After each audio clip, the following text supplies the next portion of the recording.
What's up, Facebook? I've got a special surprise, maybe not surprise, but guest speaker here, Neil Patel. We're talking about 8-figure businesses. Plus, I'm gonna give away cash. And I got a black iPhone. This is a 256 gig black iPhone 8. I've never given away an iPhone 8. So we're gonna be talking about 5 hacks that get you more paying customers. If you don't know Neil Patel, this is his book right here. You should know this guy. I'm gonna say this in all honesty. I read almost no business blogs, almost no articles. Most of it's BS. A lot of you have read Neil's. You've got a couple different blogs. Yeah. He's got 2 that I follow. And we're gonna be talking about, if you don't know who Neil is, 8-figure entrepreneur. Forbes named him top 10 marketer in the world. What did President Obama name you? Top 100 entrepreneur under the age of 30. Under the age of 30. He has one of the most innovative companies in the world. He does software, tech.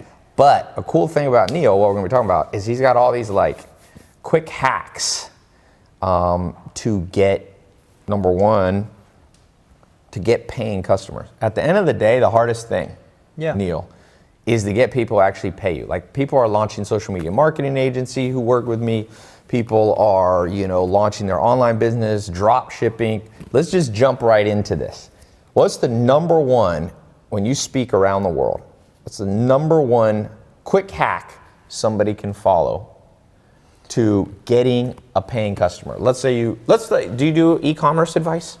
I do e-commerce advice. So what would you say to somebody let's talk about Instagram. How do you use Instagram to get more customers? Sure, so most people on Instagram, their initial gut reaction is go and comment and engage, and all the people have millions of followers. Right. Because if they're popular, you can get traffic from them. But that's actually the hardest way to get customers, because you are unique in which you care so much about social and your followers that you're engaging with them all the time. But how many other people do you know like you who'd spend time? Very little. So the best thing to do is go follow people in industries you want to be get customers in. Yeah. So go follow entrepreneurs and people who have money. Yeah. And most of them have less than 10,000 followers. Most of them usually have only like a few thousand followers. When you like and comment and get to know them and leave thoughtful responses, they'll be like, oh my God, I got a comment. Because they think they're cool, because that barely... So go small, not go big. Yeah, go small and go after the people who have money, because a lot of the successful entrepreneurs have very little followers. Yeah. So you're saying most people do, because I've seen that. People will they'll isolate, they'll be like, this person has 2 million. If I can just get them, and they DM, even with me, you know what I just discovered? So those of you who are DMing me on Instagram, Instagram literally doesn't deliver all of my DMs. And the way I know is if I look in the inbox, and then someone will be like, I DM'd you, and I go and specifically type on their Instagram and click to DM them, I'll see a message that never showed in my inbox. So if you're DMing, or on Twitter you can DM, snapping, same thing. Snap only shows me like 3% of my messages. I've talked to Snap about it. So if you reach out to somebody who's getting too many pouring in, you're actually just basically wasting time. Yeah. So you're saying there's good customers out there potentially for your business or networking that have like 5,000 followers. Most of the successful tech and internet entrepreneurs have very little followers. Why do you think that is? They don't care? Not that they don't care, that's not what they specialize in, right? They're not good at social media marketing. Like even Pete Cashmore from Mashable has barely any followers on Instagram. Yeah. Geico. You know Geico, billion-dollar brand. Let me check. Last time I checked, they had 8,000 followers. Yeah. It's like, so dude, obviously you may not want to, let's see what Geico has. And I gotta see they spend like this. what, $100 million a year on TV ads? It's something ridiculous. It's more. No. They spend, I think it was hundreds or close to $1 billion. They're at, I'm gonna DM Geico right now. What should I say to them? Hey, wanna be on my podcast? I'll see what if I got the Geico Gecko here? That would be interesting. I actually met the Geico CEO once. He's this older guy, nice guy. They have 8,460 followers. So the point is, don't make it hard on yourself by going I see that with business networking. People go and they're like, dude, I want to go meet Elon Musk. Yeah, I'm like, it took me to meet Elon Musk. It took me 10 years of being in business, basically, and networking. And you're well known. Yeah. Yeah, and you go to the right places. I live in near where he, So you think, number one, go small. That's the first one. What's the second tip? Somebody listening, they're launching online for the first time. They're building their brand. Let's talk about one of your businesses. What's the business that people know you more for now? I have an agency that does Yeah. internet marketing. Yeah. And that's growing quite fast. Yeah. But I've been doing it for 16 years. Yeah. So a quick tip if you want to get more customers, because when I first started my first agency, this is my second one, I had no following. And now it's super easy because there's like Crunchbase, which shows like new companies that are getting funded. And there's all these job sites which are posting jobs. So let's say you're looking to be a social media marketer and you want to work with companies. There's so many people that don't know social media and don't understand it because most business owners are not young, right? Yes. They're much older, especially the ones that are larger in size. Yeah. So if you go to Indeed and you find all their job postings or Craigslist, you can be emailing back, be like, I know you're looking for a social media manager, and you can make a video, like make a video job application. Okay. And I know you're trying to get them as a client, not as you don't want to work for them full time. Right. You go make a video and be like, hey, so-and-so, I know you're looking for a full-time social media manager, and I would apply, but you're doing it all wrong. See, the thing is, I know social media really well, and for you to get everything that you're looking for, you need someone to create your content. You need someone to just manage your social media profiles. You need someone to do video. Like, you can break down, and I'm like, that's more than just one job. And if you hire someone full-time, you're not going to get the results you're looking for. I've done well on social media. Look, I'm everywhere. Yeah. Look at my profiles. You know what? I can help you solve all your problems, and best of all, I can do it for less than your job posting as a contractor. So this is literally what you do. Yeah. You'll have people, your assistants, or you'll do it. Yeah. You'll go on Indeed.com, which is like a kind of like Monster.com, right? Yes, and I do. Do you ever Craigslist. do Monster too? No, I do more Indeed, but more than anything, I do Craigslist. Really? Because it's typically like if you're just starting out, right? Yeah. Because if you're just starting out, people who post on Craigslist are typically smaller businesses than the ones that post on Indeed. They still have money, Yeah. and a lot of them still make millions of dollars, but Indeed is a lot of large corporations. Yeah. Will just ignore it and be like, no, we want a full-time employee. Huh. So you're just going, so you go in the searching for jobs section of Craigslist. Yeah. And you just look for people looking for marketing, contractors. Like social media marketing. Even personal assistants, you can probably do the same thing because if they own it. Now, you mentioned, was it Crunchbase? In the past, yeah, we were talking about Crunchbase. So what were you offline. using Crunchbase? You were going there to identify companies? Yeah, so what Crunchbase, what we were doing is anytime you're pitching services, and I know you have a course on social media marketing that teaches people like how to do it, which is great. On Crunchbase, all these businesses, it's a list of everyone who recently got funding. So Crunchbase announces like people who like, I just raised $10 million, I raised $20 million, I even raised 5. You don't need to go after people who raise 100 million. Yes. There's more companies who have just raised 1 to 5 million. Yep. And you know what they have to say? They're like, oh, our investors need us to burn the money to try to create the next Uber. Either create the next Uber or go bankrupt. Yes. So if you hit them up, because they just recently got a check, what do they got to do? Spend it. So I emailed them, the CEOs, and the investors, because it lists on Crunchbase which venture capital fund, right? The people giving money. Yep. And the partner Yes. who led the deal. And their emails are all public because they want more deal flow. So you email them and the company and be like, hey guys, I know you just recently wrote a check to this company. Here are all the ways they're messing up. I think this is an amazing company, but unless they fix this, I don't see how they're going to be huge. And these investors, they wrote a big check that would be like, go hire this guy. So they'll literally, so you're coming around the back, the backside, and you're getting them to put pressure on the people they just funded, put money into. Yes, That's and a you good tell idea. the investors like, here are all the changes I would make. Yeah. Because the investors aren't going to be like, oh, I'm going to go do this without you.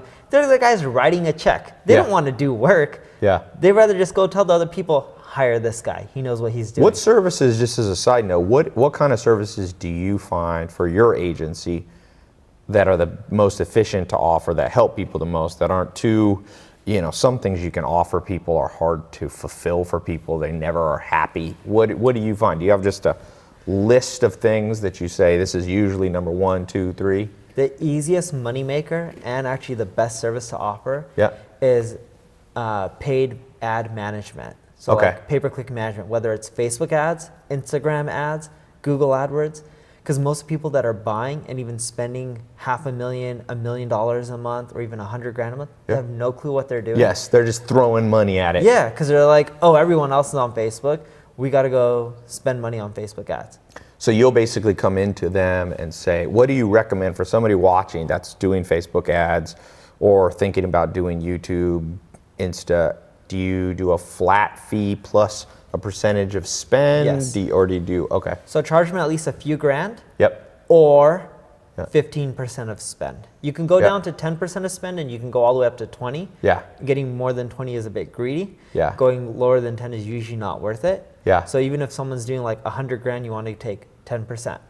And it's really easy for them to pay you that. And the reason being is a lot of times like their copy sucks or their social media ad image just sucks, right? Like on their Facebook ads. And just making it a little bit better Yeah. gives them more than a 10% lift. And they're like, oh, wow, we're getting better results. And even though we're giving you 10%, it's still paying for itself. Yeah. Yeah, you can show them. You can track how much at first you were making. Yes, instantly too. You can say, look, your old ad was getting, your CPA was $70 and I dropped it to $50. So I saved you, 30, 40%. And now people, I'm only charging you 10. Yeah, that's the easiest way to make 6 figures a month. Because think about it. Facebook's worth 500 and some change billion, right? Google's worth 700 and something billion. Mm-hmm. Facebook makes almost all their money from ads. Yes. And same with Google. Forget Android and all that. It's still almost all ads. It's like 85% or 90%. Yeah, it's something ridiculous. Yeah. So you just had to take a slice of that. Yeah. Yeah. That's such a big pie. You don't even need 0.1%. So for somebody who's watching, who doesn't know, let's move on to I think we're on number 3. What's a hack for somebody who sees the value in offering Facebook ad management, Google ad management, but doesn't know how to do it? You can go to Google AdWords. They have a certification program. Yep. And they teach you how to do AdWords. So Google, for free. Yeah, for free, because they want you to spend more money. Yeah. Because if you're doing a better job and getting a better ROI, what are you going to do? You're going to spend more money. So tip number 3 is go, and I've had my staff do that. I'm like, go through this. It's free. Ben, did you ever get certified? No, I haven't, but Alexander just did. Oh, Alex, see, one of my staff, I told them, my brother didn't do it yet, but Alexandria. I learned Google AdWords back when it started. I got in. There was no tutor. You was just sitting there spending money. It was easier then. What about for Facebook? Learning Facebook. So Facebook Support Center teaches you more about ads than a lot of the stuff you read online. And it's actually an amazing place. Or you just go to YouTube and you just type in like how to do Facebook ads and like go look for the most popular videos, right? And the best likes and ratios, and you just go follow their advice step by step. Yeah.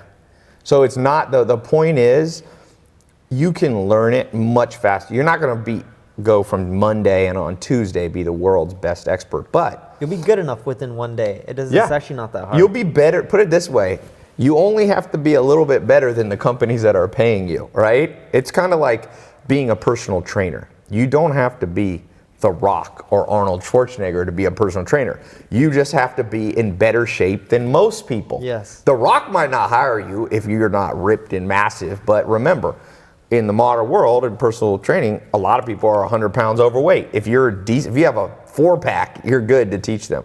So in the same way, a lot of these companies, they're like 200-pound overweight when it comes to Google AdWords spending and Facebook. Even the big guys. I used to manage General Motors' marketing spend. Okay.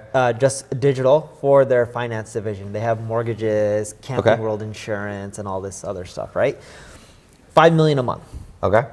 $3 million of it produced sales. $2 million of it didn't even produce $1 in income. So it's like, okay, you see that this doesn't produce, stop spending money on this $2 million. Yeah. I know that sounds stupid, but that's a large corporation making that mistake. Yeah. And this isn't uncommon. Like $24 million a year they're just throwing out. So you can tell them, do this. Just give it to me. Is that what you told them? Well, I started managing it, and funny enough, I got fired when I cut the $2 million. Really? Yeah, because the guy who was in charge, he was like, dude, I'm not going to get the budget for next quarter. And I'm like, but you're not making any money from this $2 million. So you actually did such a good job. They rewarded you by firing. That is very nice. Hey, tap the YouTube thing. Okay, so next question, or we're on number 4. what for somebody here, let's switch gears a little bit. Let's do a hack for somebody who wants to sell more product online. Maybe they have an Amazon store. Maybe they have a Shopify store, a ClickFunnels store. Like, what do you find, and they don't have a ton of money? How would you get started selling something? If you were selling t-shirts, if you were selling, we were talking about services, but now a physical product. Let's just take t-shirts or kitchen items or something like that. So one, there's a ton of companies that do drop shipping. Yes. And there's a huge model for e-commerce right now of all the drop shippers, right? Yes. And it's because no one wants to create or hold inventory. It's a huge cost center. So what I would do is I would first go to Google Trends and find what's up and coming. Okay. So you just literally, it's a free part of Google, type in Google Trends, and you can start clicking around. There's a whole bunch. You can do it by country. You can do it by YouTube. Yes. You can. There's a lot. I love Google Trends. You can. Me and Zach used to have a little segment on our show called, what did we just call it? Google Trends?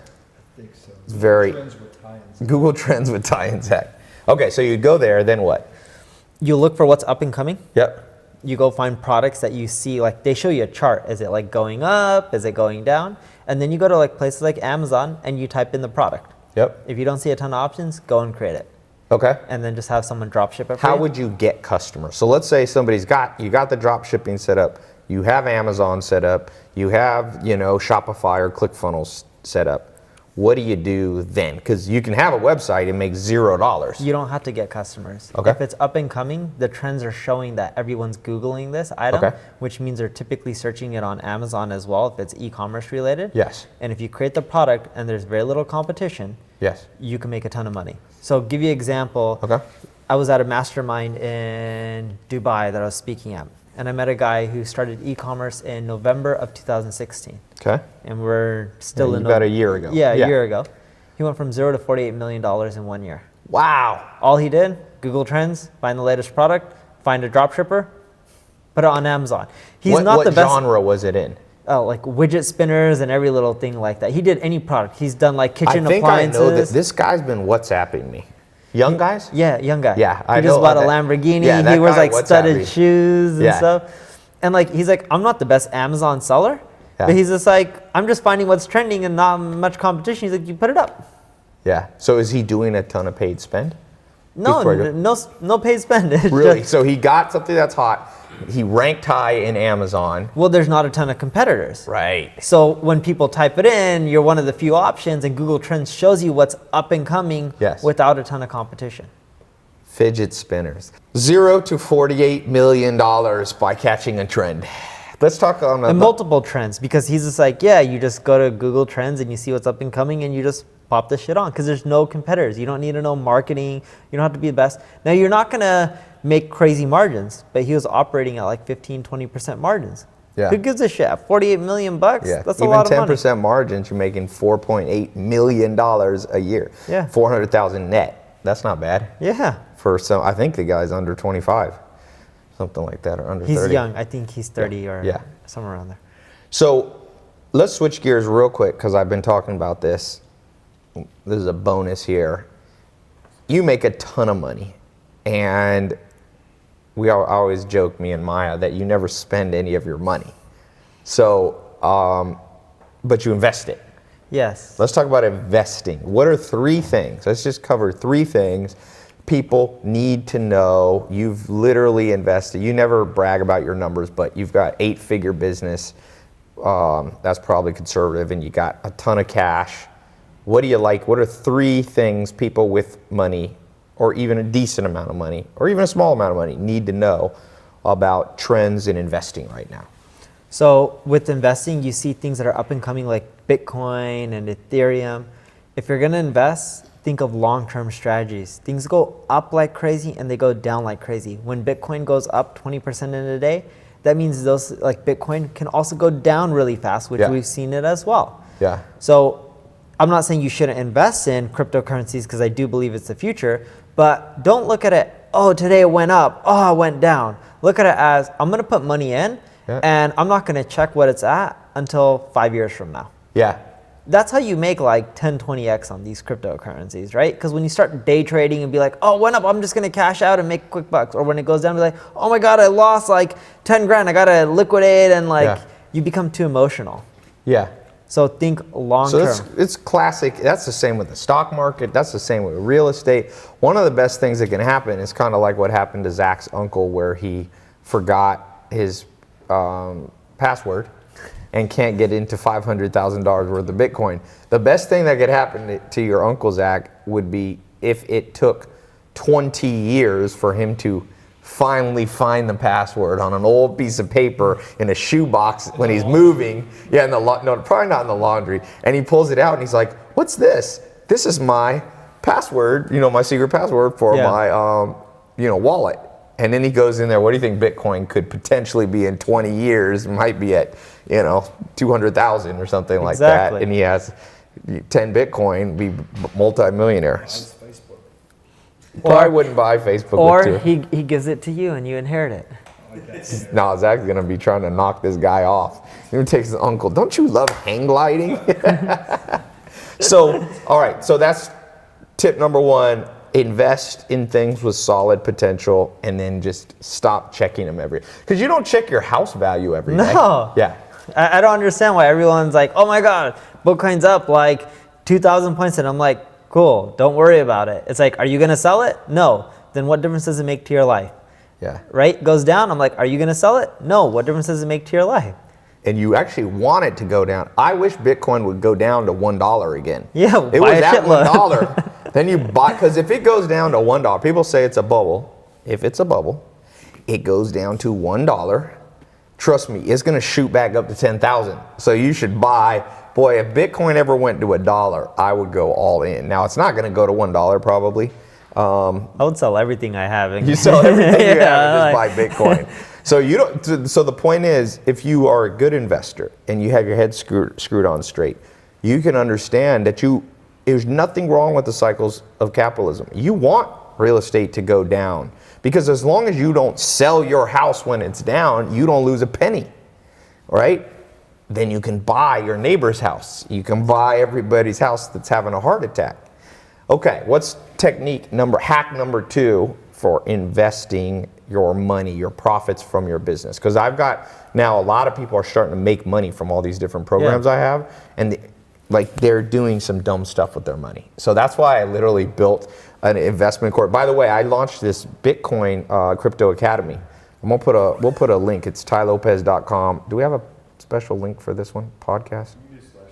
Yeah, tailopez.com/Bitcoin. It's pretty cool. It went crazy. Dude, we crashed my site yesterday.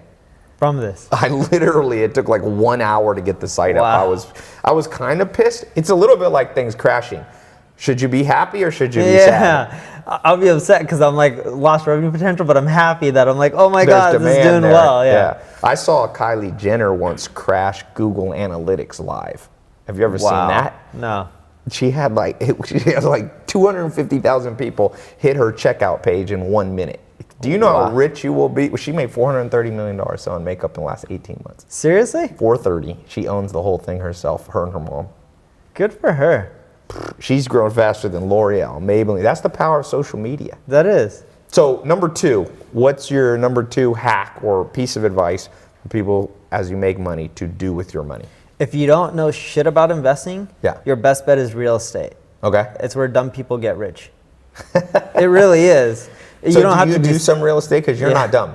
I still do it because it's like, and I'm not the smartest either, but here's the thing that I learned. You're never going to sell more than market value, but you can sometimes buy cheaper, right? Yes. You make money when you get the deals. But even if you don't get deals, like right now, we're here in Beverly Hills, or is this Bel Air? This is Beverly Hills, yeah. Beverly Hills. Okay, you buy land or a home in Beverly Hills, even if it's a piece of shit place, it doesn't even matter if you buy at the peak of the market. 10 years from now, you're making money. 10 years from now, you're making a killing. 30 years, you're crushing it. Not like it's gone up double. I'm talking about it'll probably go up 5, 6, 7x over 30 years or whatever it is. There's no more land in these areas, and everywhere, anyone around the world who's successful is like, I want to go to LA, Beverly Hills, like it's well known. So you pick a spot that's well known and you buy land there, you'll do well, or you buy a home. Or any area that's around those surrounding areas because there's no more room in Beverly Hills and it's too expensive, you go to Hollywood or you go to Bel Air, I don't even know if Bel Air's probably expensive as well. Yeah, Bel Air's similar to here, Beverly Hills. So you just go around to the outskirts because they all get gentrified and cleaned up over time. Yeah. And they skyrocket. Like right now in LA, the Olympics, they're spending so much money to change LA for the Olympics and investing money. Yeah. That means it's all going to get cleaned up and even better, which means real estate prices should go up over time. Yeah, and believe it or not, I mean, people always think you're priced out of the market. With real estate, here's the thing. I like talking about this because we're talking about Bitcoin, how you can make money if it goes up and down. Real estate, as it goes up and down. So people go, well, I can't afford to get into a place like Beverly Hills. But if you have a little bit of power as a persuasion, there's more potential investors who will back you in Yes. Beverly Hills. So there's pros and cons to everything. One of my favorite sayings is there's no solutions, only trade-offs. So but some people go, okay, I don't want to buy in Beverly Hills, it's too expensive, and I'm a new real estate investor, so I'm going to go buy in Timbuktu, Omaha, Nebraska. Well, the downside of that is, think about if you find a decent piece of land or a house in Beverly Hills, and you pitch 20 investors. Are those investors likely to write you a check for a name brand location? Yes. Yeah. So don't necessarily be intimidated just because. Yeah. And if you pitch an investor and even if they say no, they're not saying no, they're just saying not right now. Yeah. Right? Eventually you can persuade them to say yes. Have you raised investment money or helped For not people real raise money? estate. No, for just in general. In any I raised business. for my own companies. Yeah. I raised 16, 17 or 20 million or something Yeah. like that. That was a long time ago. And then other than that, I've never really raised for any other business. So for somebody listening that feels they need to raise some money, what would you tell them? What's the techniques that you use? This will be maybe the third hack for investing, but this is actually raising investment capital. What do people need to know? Sure, pitching investors is not that effective. Okay. Networking and getting to know them and helping them out with whatever problem, like investor like has some other companies that he's invested in aren't doing well, but like, look, I don't know real estate, but like, you know what, I'm gonna go there and I'm gonna help them out and I'm gonna help make your life a bit easier. Yeah. Or you don't know social media marketing with your restaurant, it's okay, I'm gonna help you and I'm just gonna do it for free. Getting to know these investors and helping them out and building that relationship is the easiest way to get money. Investors typically, when it's early stage, like when they're new people in smaller amounts, like smaller amounts being 100,000, million, whatever it may be, they typically prefer writing the check to someone they know. Yeah. So going out, getting out of your house, meeting people, making friends with people, genuinely scratching their back before you ask them to scratch yours. Because most people don't do that. Most people's approach is, gimme. Tai, Neil, I got the world's best new Uber app. It's going to make $600 trillion. Get in now. That's like most people's pitch. And it doesn't work. I remember the first time I tried raising money, I talked to my buddy Andy. So Andy's first company sold to Aquanav, which then got bought out by Microsoft, right? For I think Aquanav sold for $8 billion or 6 or something like that. So this guy had a ton of money. Yeah, well, his didn't sell for anywhere near there, but he was rich. And then his last company just sold to Vizio, the TV company. Yeah. And then now he has his own venture fund. But even back then, I asked him, I'm like, look, I want to raise money. I was helping him with his startup and just giving him free advice. And then when I wanted to raise money, I'm like, hey, you know, I tried meeting with investors. No one gave me a check. Like, can you help me? And he's just like, yeah, you help me. He's like, how much are you looking to raise? I'm like, I don't know, like $500,000 to $1 million. He's like, how about I offer you a term sheet for $600,000? Wow. That's it. No pitch deck, So you no were nothing. friends before? Yes. And had you helped him out before? Yeah. What did you do for him? I just gave him some marketing advice. I didn't even do the marketing. I just gave him some marketing advice like in a meeting. Yeah. And kept up, and whenever he had an email with questions, I would just answer him. Yeah. That's it, like nothing crazy. And he's like, thanks for helping me out. You're a smart guy. He's like, I'll bet on you. Right? Yeah. He's like considering Did it you a make bet. his money back? I didn't take his money. Oh, you ended up not taking it. No, so I took that sheet and then I took it to investors that I didn't know and I got a better deal. Oh, so that's cool. You get one guy to pitch and then you go around and say, look, this big investor will give me 600 grand for this amount. And then I'll I let took you $1 million. Really? At the same deal. So same equity, but for more money. That's pretty sneaky, but in a good way sneaky. So let's switch gears for 1 second. You've given a lot of good techniques. I think we gave 7 things, you know, from paying customers, making money with drop shipping, investing, Bitcoin. I read this article, I think you'd like it. It basically was this venture capital guy and he said he stopped investing as an angel investor. And the article says the reason he stopped is he goes, there's so many good ideas out there that will work, that will be big. Yeah. There's so many people willing to fund it. But he said there's not enough good, qualified, solid people to do it anymore. Partly because the school system hasn't trained people. We've grown up and been taught to be robots. Partly because, I don't know, maybe people don't, life's so easy nowadays, you don't develop the character from going through, like my grandma went through the Depression in Germany for 10, she grew up eating like carrots, soup, breakfast, lunch, and dinner. So you develop like this certain like strength of fortitude of will. That's true survival. Yeah, like survival. What do you, for somebody watching right now and listening right now, like, what do people, I call it the it factor. When someone comes to me, I can pretty much tell. I've bet against and for people.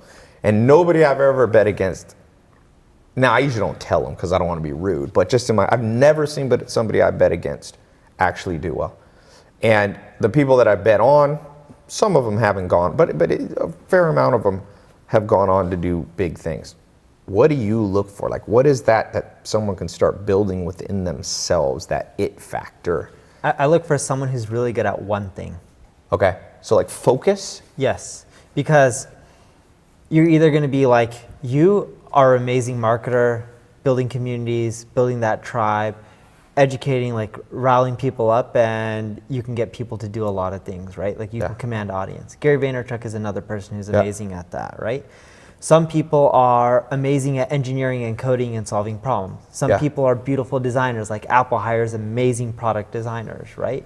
You find someone who's excellent at one thing, right? Think of like the Malcolm Gladwell 10,000 hours. Yes. Find someone who's amazing at one thing and is putting their skill to work, because the chances are they're going to be better at that than most people. Yes. So there's a good chance that they'll succeed compared to most people. So for you, the it factor would be like hyper focus and mastery. Yes. Like if you look at Brian Lee from ShoeDazzle, he did, or Honest Company, he did ShoeDazzle before that, did LegalZoom before that. And everyone's like, what's his model? Is he a lawyer? Is he an entrepreneur? I'm like, to me, his model is finding demand, like people want to buy products, and finding a celebrity to go with that demand. So that's like his one skill that he can do better than most people. Robert Shapiro was LegalZoom, Kim Kardashian was ShoeDazzle, and then Jessica Alba was Honest Company. He always finds like a celebrity figure to go promote it. You were just talking about, was it Kylie Jenner? Yeah, Kylie. Yep. Right? Yeah. Millions of dollars in makeup. Yeah. She's the influencer. Yes. Go find that influencer, or like that's what he does, and then create a business around it. Yeah. Yeah. Actually, Kylie, some Canadians came to her. I don't think she's working with it anymore, but they got her off the ground. They matched her up. So for somebody listening, don't be afraid. Like Confucius said, the man who chases two rabbits catches none. Yes. And a lot of people in this world, and I tell people, you want to do a lot of experiments to find kind of like the Dubai guy you're talking about. He's looking on Google Trends, testing different things to drop ship. He finds the one fidget spinner or whatever and makes 48 million bucks. But it's okay to experiment a lot, but you still, at the core basic root of you have to be able to tell people real fast what you're good at. Yeah. What would you say? So if you were interviewing yourself, like one of these Groundhog Day thing, what do you say your one core focus power, superpower, we'll call it? What's your superpower? I'm amazing at driving traffic to any type of website. Doesn't matter if it's an e-commerce or B2B. I'm better at that than almost everyone. So basically with that one skill, you can go and make 8-figure businesses. Yeah. No problem. Yeah.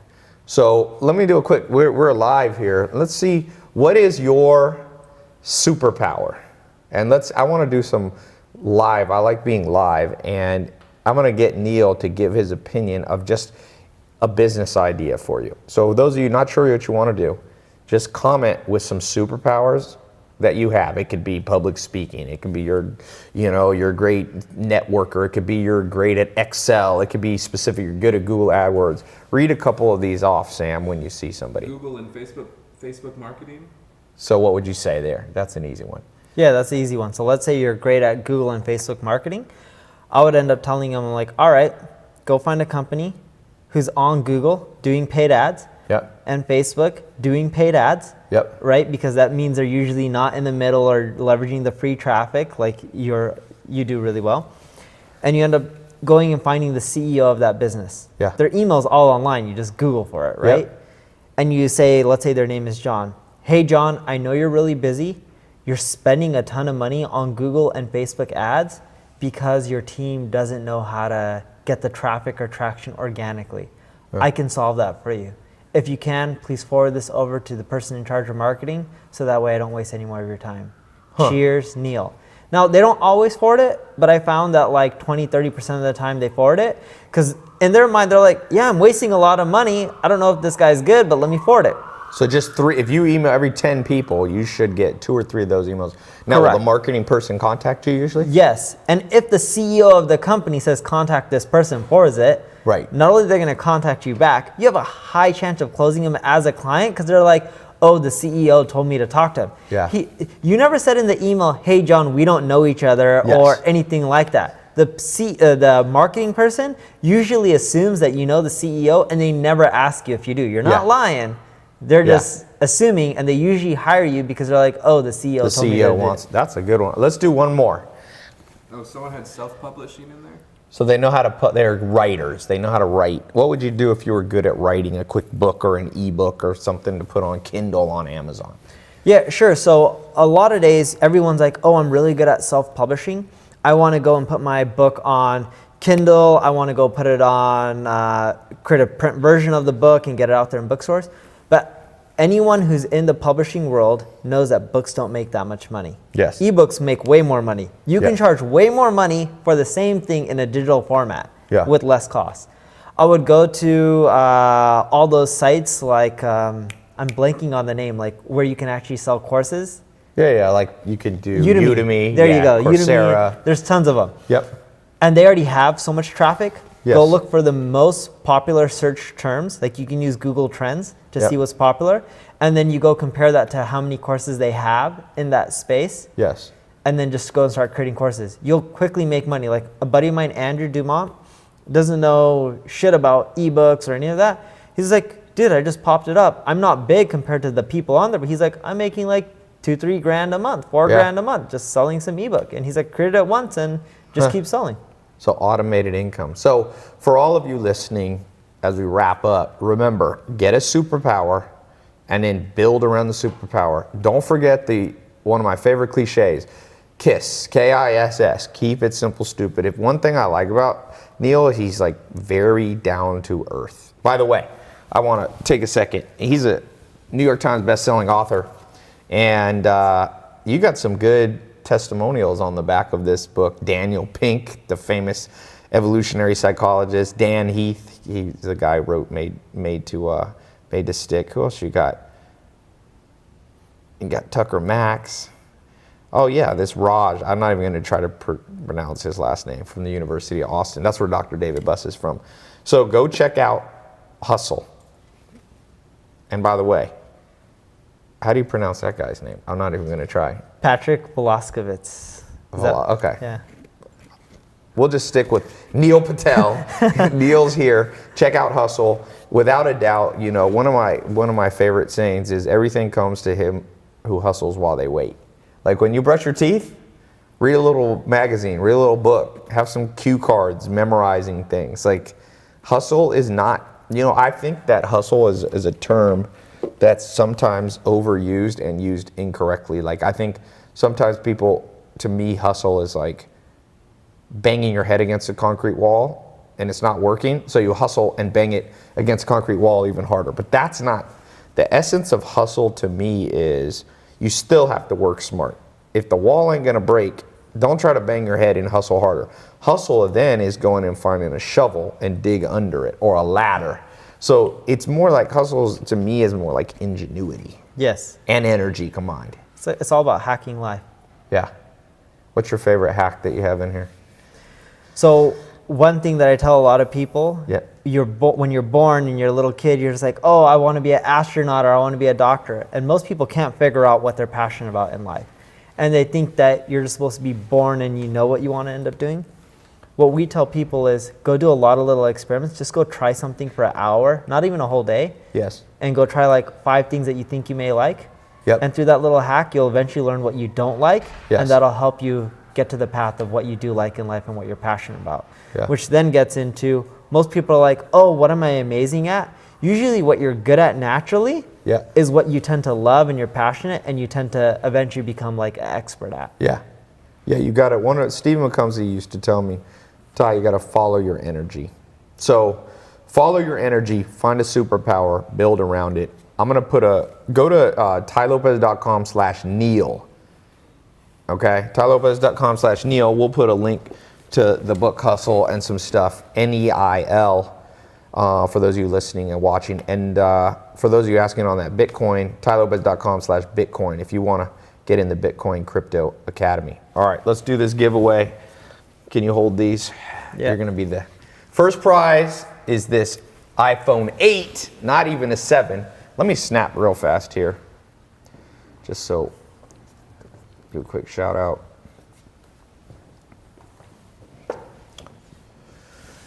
Neil Patel's here. We're talking about his book, Hustle, and we're giving away an iPhone 8 as we go live. I've never given away an iPhone 8, so check out this book. Neil Patel, 8-figure entrepreneur, New York Times bestseller. Obama named him one of the top 10 entrepreneurs in the world under 30. So, you like that phone? You like the 8? Yeah, it's nice. Not bad. It's got a cool little design to it. It looks gorgeous. It looks gorgeous. They product design. They know how to do it. Yay. All right, between these 3, Zach, tell me when to stop. Stop. YouTube. All right, first person I see, right there, Mr. Bree, Indeed.com. So you're Congrats proud on new- your iPhone 8. Yeah, iPhone 8. Keep watching. I'm giving these away on my social, my IG story at Tai Lopez, Snapchat. I've given away, I got to keep track now. Last time I checked, it was like, in the last year, it's like $600,000 worth of stuff, but Wow. now it's probably... You give away a shitload of cars too, Yeah, I gave right? away 10 cars, and I gave away God knows how much electronics. I think it's 11 cars. We keep saying 10. Did you really check that? I'm pretty sure. We gave away enough cars that we can't remember. I can't remember how much. So paying it forward, tailopez.com/Neil to check out. We'll put links to his stuff. And thanks, man. I really appreciate it. Yeah, thanks for having me. We're going to get you spending some of that money on painting, art. No? Collect a little art, man. Maybe one day. Maybe one day. It's beautiful, but looks expensive.